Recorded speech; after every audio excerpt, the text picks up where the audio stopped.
Voilà, merci beaucoup. Salut partout où vous êtes. En tout cas, nous vous saluons, nous vous aimons énormément et bienvenue dans cette émission, dans ces nouveaux numéros de cette émission. Voilà.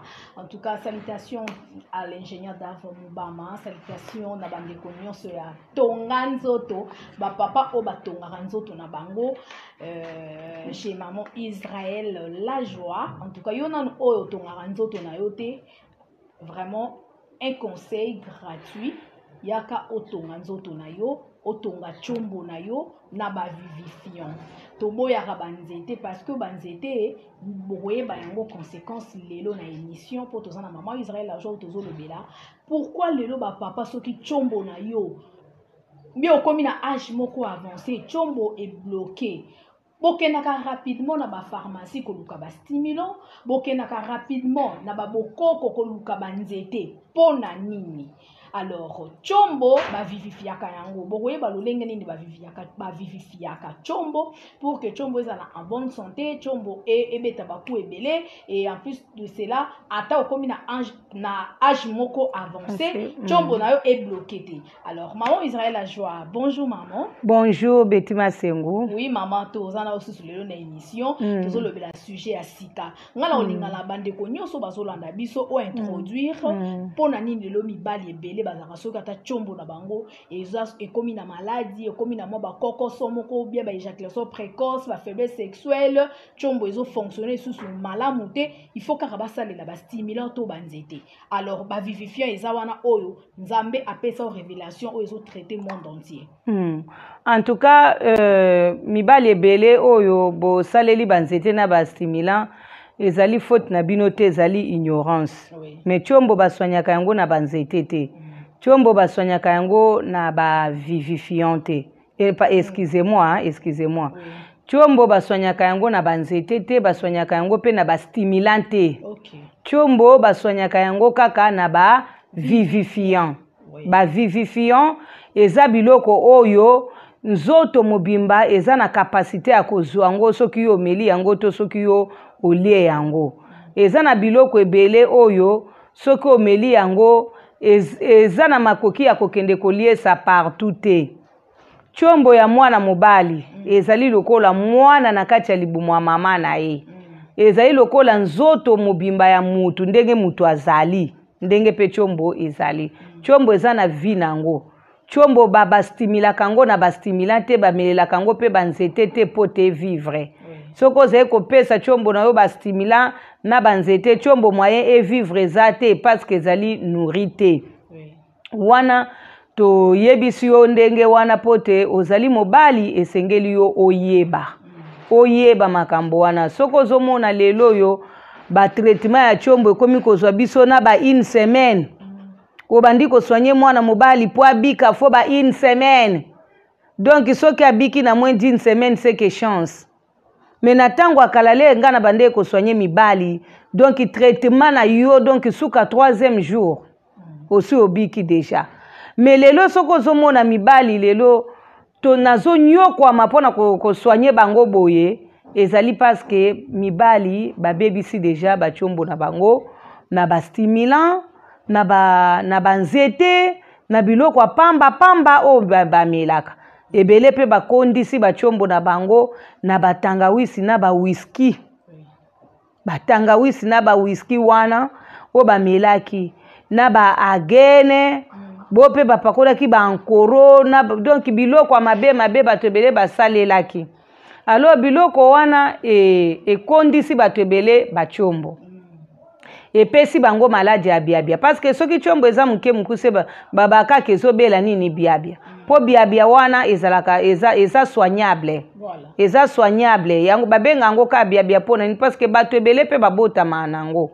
Omona botami na mwa chombo muke mukuse to abotama kinango ya bien metango azokola chombo ezokola te etika muke mukuse to akola kinango deja ya munene me bandi kokonda me tango tozotala ndenge wana tobengi yango nini biabia. Ba biabia ebele euti kaka na maladi ya biabia te ba biabia ebele euti na ba stimulant euti pe na banzete.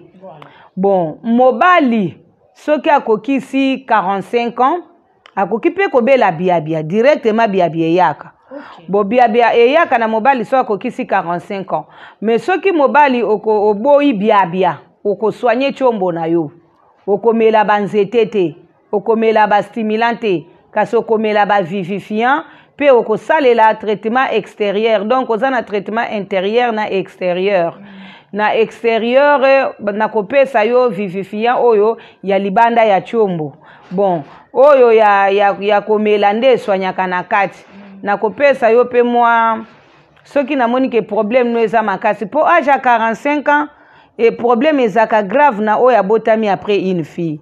To na oyo pe abotami mwana liboso.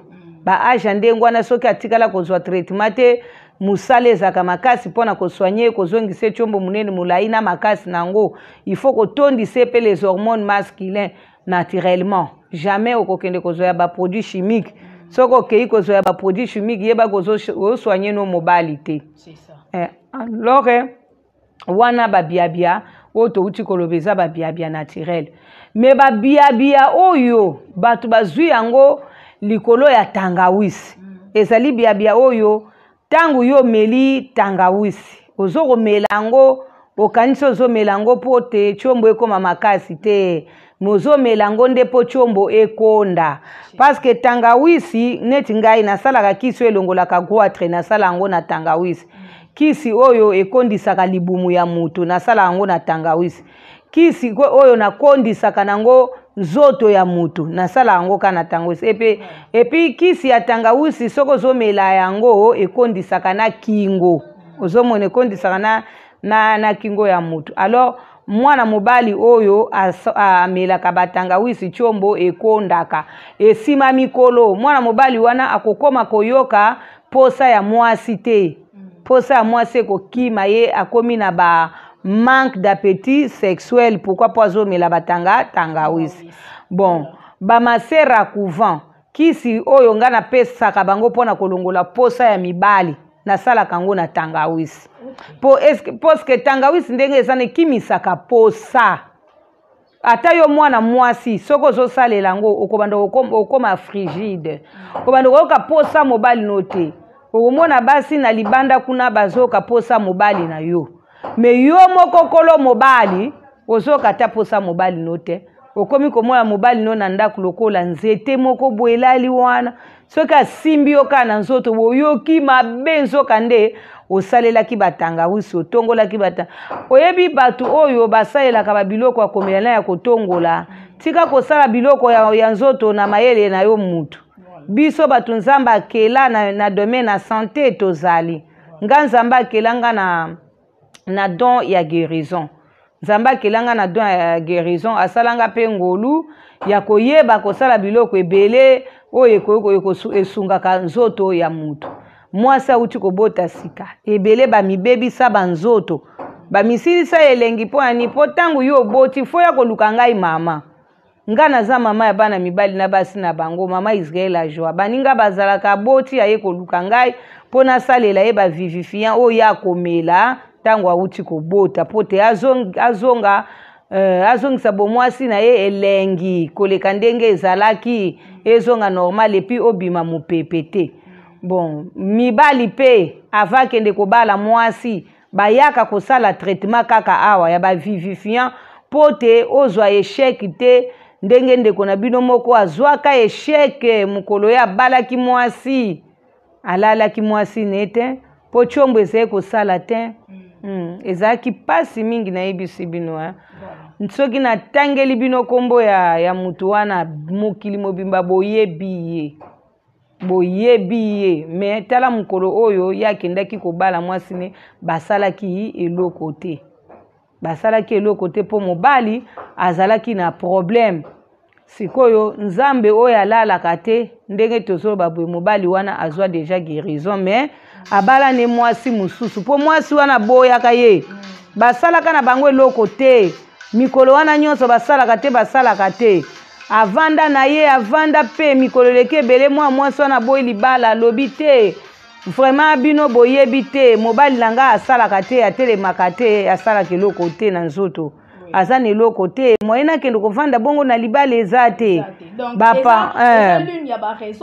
oui mabala ebele sikoyo mobali wana nazokumisa nzambe po tango mobali wana avandi bamvula ebele tango nzambe abimisi ngai Israel ajwa na ye mpona kosoigne peuple na ye boye ye mpe amonaka nga me ye amonaka nga na TV tango ye amonaka nga na TV bien aimé alali na butu nzambe ayebisi kekende epa na mama wana mpe memela ye eloko oyo abanda kosoigne nango bato banduta moto yango aza mosali ya nzambe musali ya nzambe mune donc nzambe ye kolotisa ye kende kosoigne nzoto na yo pa na mama wana pe memela ye eloko oyo pesa ye abanda kosoigne nango bato banduta nga nasoignaka bato banduta nga nalotakisa nduta te nalota te papa wana mosali ya nzambe wana ye nde moto ayaka alakisi ngai nzambe alobi sala boye sala boye sala boye opesa bato oyo baza na banduta nde nga nazwa ngolu ya kosoigne bato banduta nde wana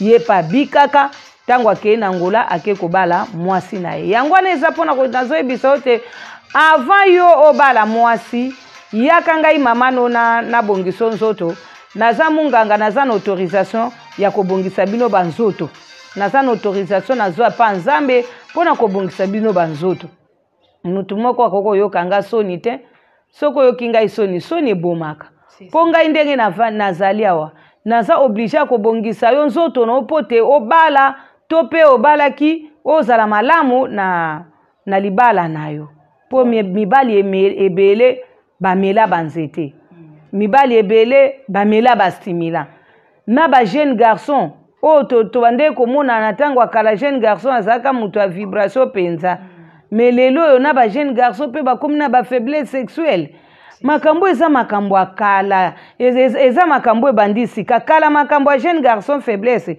ezalaka te ezalaka te lobande abotama impuissant mpo bamosusu babotamaka na impuissance wana soki parent aremarke te akosoigne mwana na ye te akolika abongo mais soki mwana abotami na impuissance sexuelle tshombo na ye etelemaka na tongotongo te mwana oyo abotami na force sexuelle etshombo na ye etelemaka na tongotongo bon sikoyo eza na bana mibali mosusu mwana banda abotama tshombo etelemaka te mais baparent mpe soki bayebi na bango makambo wana te eza pasi surtout mwa bajeune fille oyo babotaka bana mibali bayebaka te ndenge naboti mwana na ngai ya mobali boye nasala nini alors tozosenga na mokili mobimba botika nanu makambo ya bastimula na banzete po numero na biso nde telefone pardon excusez-moi émission na biso nde tosala yango boye eza déjà na numero ya telefone soki obengi na 00243 89 94 42 825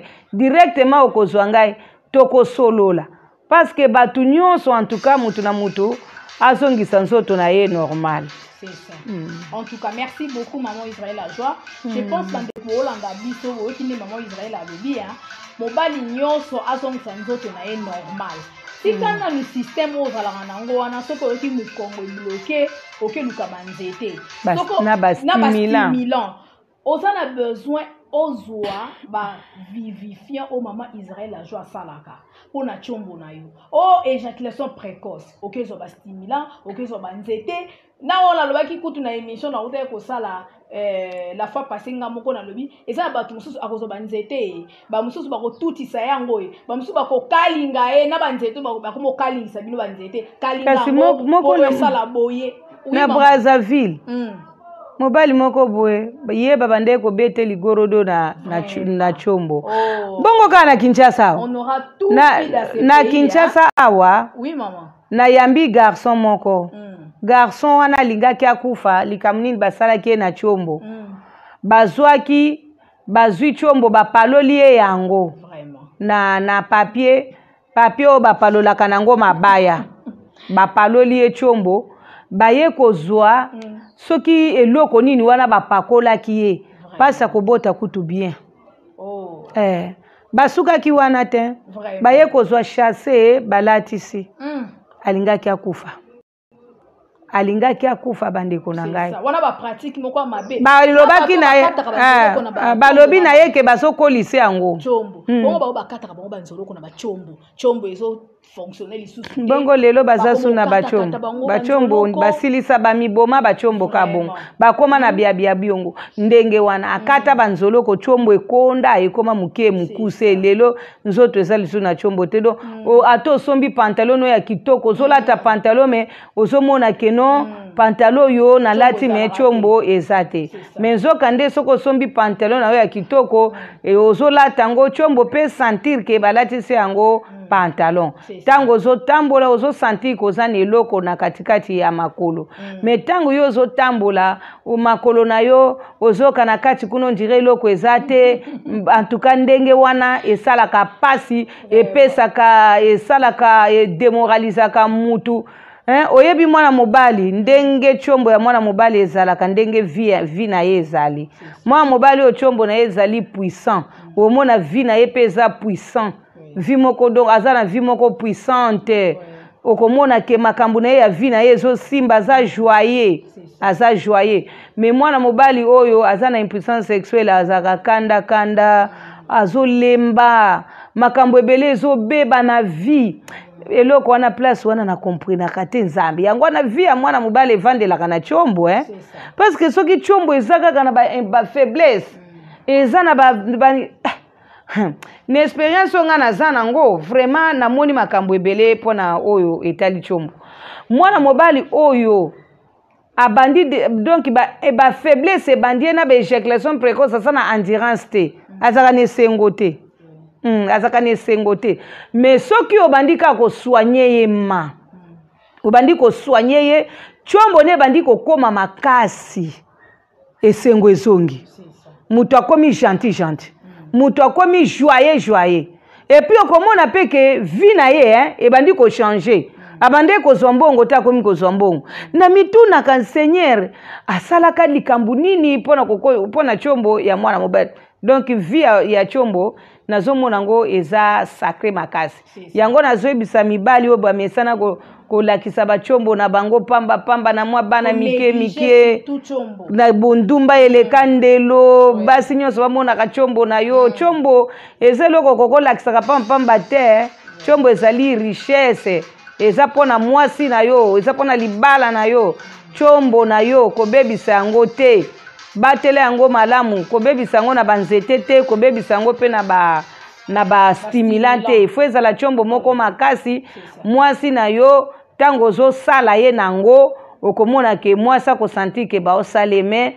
oyo ya munene mulai boye oyo ezalaka ya 20 cm oyo ya 20 cm oyo papa soko za nango ya boye te olingi kokomisa yango boye boyokana na mwasi ke bosuka kata na deku po ya munene boye kosalaka mwasi no ba 4 ekute tala na ndenge ezali bo ezali 20 cm mais kolisa yango kaka po soko kolisa yango komisa yango boye okomona ke mwasi na yo obanda kosilisa ye posa soki ayoki posa ato beti deku ekoki nango oyoki obeti deku okangi motema to lingi ba infidélité te infidélité nde tozoboya po ya modelo yo ya boye soko zo beta mwasi no ba 5 ku ba 6 ku te bongo te to sengi bolimbisi na mibali nyonso bazana mumbombo ya chombo ya mulai boye ko beta mwasi no baku ebele na chombo ya munene mulai boye te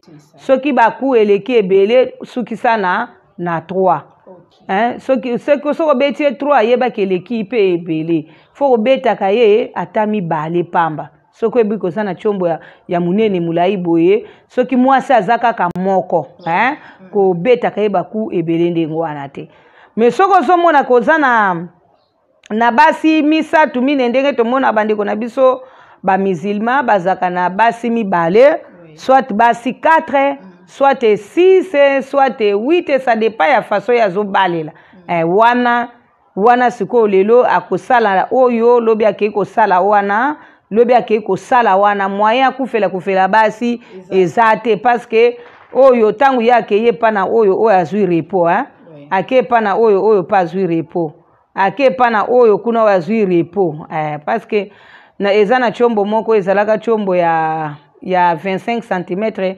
elekaki oyo na munene mulai bandeko ezalaki chombo ya chef coutumier basi bazaki kobanga ngo makasi azaki na basi 5 basi wana ekomaki soki tourne ya mobali aya kolala na mbeto bazokima oyo toza na matanga epa na biso bamatanga nyonso ya mokili ekoma nde ya bango mobali aye kocomprendre basi bakima ke tshombo mwaye te.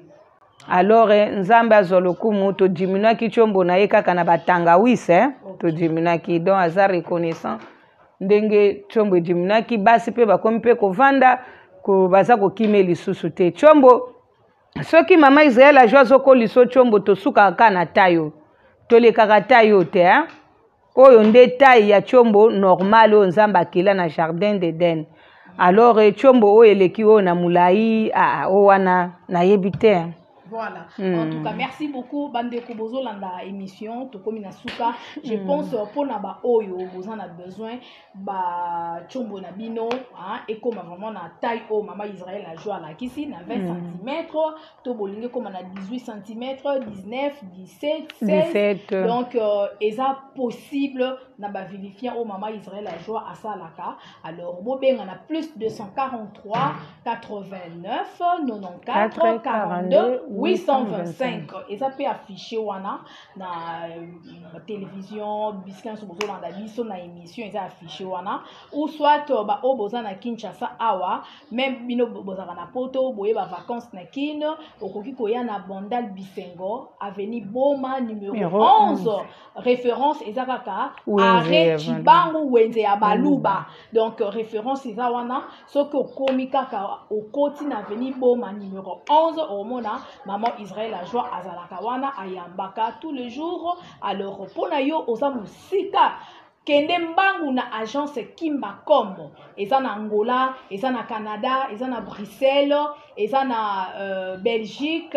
donc on a Bruxelles wana na Belgique ezali, eza na Suisse, na Allemagne, na Brésil, na Turquie, eza na Londres, na États-Unis, donc eza vraiment partout dans le monde. Au Tembongo na yo na plus 243 81 21 36 050 maman Israël a joué à cause mbongo wana po bakisi na yo ekoma bandela numéro ngo voilà na bandela numéro bande ko boyoka numéro ou bien komango na papier ou soit na téléphone na yo plus 243 81 21 36 050 wana eza numéro oyo